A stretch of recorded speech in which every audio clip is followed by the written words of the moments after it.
we are getting more of your questions answered by police. Last week, Jacksonville Sheriff's Officer Christian Hancock joined us to answer your questions about speeding, the legality of a police officer running a driver's license plate at random, and also driving with your hazards on. Those were just some of them. Now, many of you want to know about other rules of the road. Officer Hancock is joining us again live. Good morning. Good morning, Jen. Thanks for having me. It's cold one today. I'm so sorry. I know you're outside. We'll make this quick, Chris. No problem. So Joyce asks, if you forget your driver's license while driving and then get stopped by police, she'd like to know, is there a 24-hour grace period to show your license? Here in Florida, or unfortunately not. Here in Florida, you do have to have your driver's license. We touched on it last week.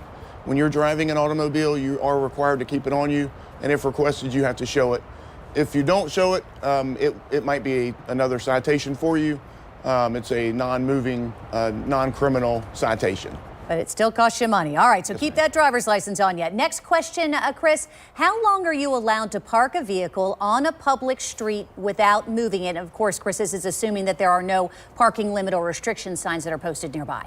Right, a lot of caveats to parking. It's a very big statute and ordinance here in Jacksonville. Outside of signage, markings on the street, and meter type areas, so in general in a residential type area, you do have the ability to park on the city right of way, but you do have a limit of up to 24 hours, and then it would be considered an unattended conveyance. You might be cited and or towed if you leave it there longer than 24 hours. All right, good to know, 24 hours. Okay, Bill asked this question, Chris. Often you'll run across a vehicle with extremely bright lights that blind you, much like bright lights, but brighter. Are those legal? DOT regulates all vehicle lights. Anything aftermarket does have the ability to be illegal. That would be an officer discretion type of thing. Also remember, headlights have to be aimed at a certain level.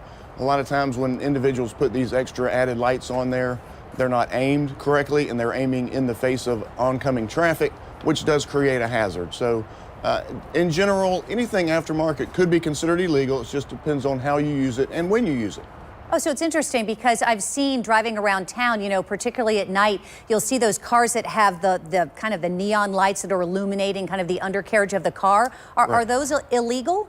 While you're driving on the roadway, yes, ma'am, they are. Not illegal to have them on the vehicle, but to utilize them while you're driving on the streets, it is illegal. Yes, ma'am.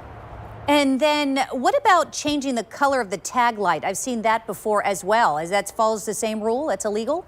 In the state statutes, the lights are supposed to be white to illuminate a tag. So in theory, yes, you could get stopped for that. Again, you know, we use some officer discretion in a lot of these things. If it's not a hazard, if you're not creating a hazard for other drivers, you know, we're not going to just pull you over for stuff like that. But in general, the lights on the tag have to be white because what they're there for is for people to be able to see the tag. Yeah, makes sense. So what about the cars that are jacked up? I'll see these occasionally. The tires are really, really big, and it looks like you need a step ladder just to get into the car. Is that legal? Well, again, the mere fact that the vehicle is jacked up doesn't make it illegal. What you start running into is issues like bumper heights. There are specific state statute listed bumper heights that your vehicle has to be in between, if you will. So it can't be too low, can't be too high. So when you start jacking a vehicle up or lowering a vehicle, you start messing with those height limits, and that's something that can get you a citation. Interesting. And a final question from a viewer who says, I see a lot of vehicles with expired tags. Are expired tags considered a secondary offense for law enforcement, meaning they won't pull you over for that reason, but you could be cited if pulled over for another reason? No, they are a primary violation. We had the question last week about officers sitting behind somebody at a red light and running their tag. A lot of times that's why. Some people might renew their tag. We run it and it shows renewed, however the sticker's not there. So that's one reason that we would run those tags. But ultimately, yes, tag violations are a primary offense and you can be stopped for that violation. Chris Hancock, thank you so much. Great information. We really appreciate it. You're welcome. Have a great day. Tell Richard to order us up some new weather. I know. Go sit in your car and turn on that heat, Chris. Thank you. Have a good day.